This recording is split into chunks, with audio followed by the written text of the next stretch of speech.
It's a new kind of warfare with advanced technology. اور اس technology میں cyber technology, electronic warfare, radar, missiles, drones, یہ اب کی crucial elements ہوں گے. تو جنگ کی نوعیت میں سمجھتا ہوں یہ پہلی جدید 21ویں صدی کی جنگ تھی جس میں نوعیت تبدیل ہوگی. اسی طرح دفاعی تجزیہ کاروں کے مطابق پاکستان سے لڑائی کے بعد انڈیا کی فوج میں بھی ایک نئی سوچ آئی ہے جس کے تحت انٹیگریٹڈ ملٹی ڈومین وارفیئر یعنی زمین, سمندر اور فضا تینوں کو ملا کر ایک مشترکہ دفاعی حکمت عملی پر توجہ دی جا رہی ہے. مبصرین کے مطابق مئی 2025 سے لے کر اس سال مئی تک انڈین حکومت نے تقریباً $25 ارب فضائی دفاعی نظام, میزائلز اور ڈرونز کی خریداری کے لیے منظور کیے ہیں. اس کے علاوہ حکومت نے نئے جنگی جہازوں کی خریداری کی منظوری بھی دی ہے. سندور نے دونوں ملکوں کو یہ بتایا ہے کہ اگلی جنگ یا فیوچر جنگ کیسے ہوگی وہ بتا دیا ہے. اب دونوں سائیڈ اسی حساب سے تیاری کر رہے ہیں کیونکہ اگلی جنگ جو پہلی جنگ پہلے ہم کرتے تھے اس جیسی نہیں ہوگی. اب دیکھیں, بظاہر یہ بھی لگتا ہے کہ انڈیا پاکستان کی اس ایسکلیشن کے بعد بین الاقوامی سطح پر پاکستان کی اسٹریٹجک اہمیت بڑھ سی گئی. ملک کے اندر سیاسی بحران, معاشی مسائل, یہ سب اب بھی اپنی جگہ موجود ہیں, لیکن ان کے باوجود پاکستان کی انٹرنیشنل سٹینڈنگ اور ساکھ میں بظاہر واضح اضافہ ہوا ہے. اس کی کچھ کلیئر مثالیں ہیں. پاکستان کی ڈیفنس انڈسٹری کو پچھلے 1 سال میں نئے خریدار ملے. مشرق وسطیٰ میں ایران پر اسرائیلی اور امریکی حملوں کے بعد شروع ہونے والی جنگ میں پاکستان واحد اور کافی حد تک کامیاب ثالث کے طور پر سامنے آیا اور پاکستان نے اپنے پرانے اتحادی سعودی عرب کے ساتھ اسٹریٹجک دفاعی معاہدہ سائن کیا. ایک طرف صدر ٹرمپ وزیر اعظم شہباز شریف اور فیلڈ مارشل عاصم منیر کی تعریفیں کرتے نظر آتے ہیں تو دوسری طرف ایران کے لیڈرز پاکستان کا شکریہ ادا کرتے ہیں. یہ بات واضح ہے کہ امریکہ ایران جنگ کے بعد جیو پولیٹیکل طور پر پاکستان ایک اہم ملک کے طور پر ابھر رہا ہے اور اس کی تازہ ترین مثال جنگ میں اس کی ثالثی کی کوششیں اور دونوں ممالک کے درمیان سیز فائر کروانا ہے. ہماری پالیسی آپ یہ کہہ سکتے ہیں تبدیل نہیں ہوئی, ایوالو ہوئی ہے.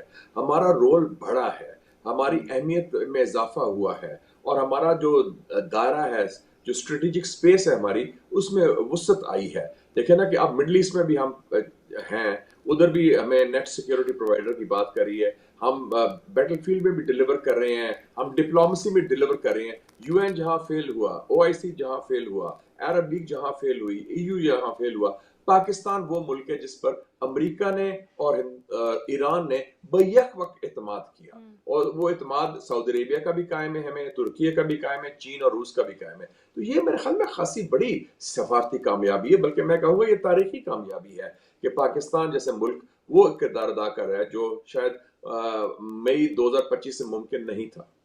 تو شکیل, پاکستان کے ایران امریکہ جنگ میں جو یہ کردار اس کا ہے, اس کے متعلق انڈیا میں کیسا تاثر پایا جاتا ہے؟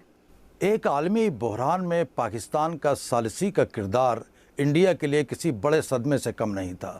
اسے یہاں ایک بہت بڑے سفارتی دھچکے کے طور پر دیکھا گیا ہے. میں نے اس کے بارے میں را کے سابق چیف حزب دولت سے ان کی رائے جاننی چاہی. دیکھیے, یہ اہمیت ہمیشہ ہی تھی, کوئی اس کو ریکگنائز کرے یا نہ کرے. اٹ ڈپینڈز آن اپنا کس کو کہاں فائدہ ہوتا ہے. دیکھیں نا, امریکہ کی, اور اگر ہم 47 سے شروع کریں تو امریکہ اور پاکستان تو ہمیشہ ساتھ تھا, اور اس کی ISI اور وہاں پینٹاگن کی بڑی دوستی تھی. تو وہ یہ ہے کہ اپس اینڈ ڈاؤنز ہوتے ہیں, اپس اینڈ ڈاؤنز چلتے ہیں. پروگرام کے آغاز میں ہم نے 2 سوال پوچھے تھے. اس لڑائی کے بعد انڈیا اور پاکستان کی بین الاقوامی پوزیشن اور پالیسیز کس طرح بدلی ہیں اور اس نے دونوں ممالک کو کیا دیا؟ دیکھیں, اس پچھلے 1 سال میں پاکستان کی انٹرنیشنل سٹینڈنگ اور ساکھ بظاہر بہتر ہوئی ہے, اس بات سے انکار نہیں کیا جا سکتا. یہ بھی سچ ہے کہ انڈیا سفارتی سرکلز میں اس طرح نظر نہیں آیا, لیکن کیا پاکستان اور اس کے عوام کو اس جنگ اور اس کے بعد کی سفارتی کامیابیوں کی وجہ سے کوئی ریلیف ملا ہے؟ اندرونی سیاسی بحران, فائنینشیل کرائسس, اخراجات زندگی سے متعلق مسائل, یہ سب برقرار ہیں. ساکھ, امیج, سٹینڈنگ کا بہتر ہونا اپنے آپ میں بڑی بات ضرور ہے, لیکن اس کا آن دا گراؤنڈ عوام کے لیے حقیقی فائدوں میں تبدیل ہونا بھی ضروری ہے. جہاں تک دوسرے سوال کا تعلق ہے تو دونوں ممالک نے اس جنگ میں جانیں گنوائیں، نقصانات اٹھائے، فتح کے دعوے کیے۔ دونوں ہمسایہ ممالک کے درمیان تجارت، تعلقات، سفارتکاری سب منقطع ہے۔ اگر کسی چیز میں اضافہ ہوا ہے تو وہ بداعتمادی اور ڈیفنس بجٹس ہیں، اور ان دونوں کا ڈائریکٹ امپیکٹ دونوں ممالک کے عوام پر پڑ رہا ہے۔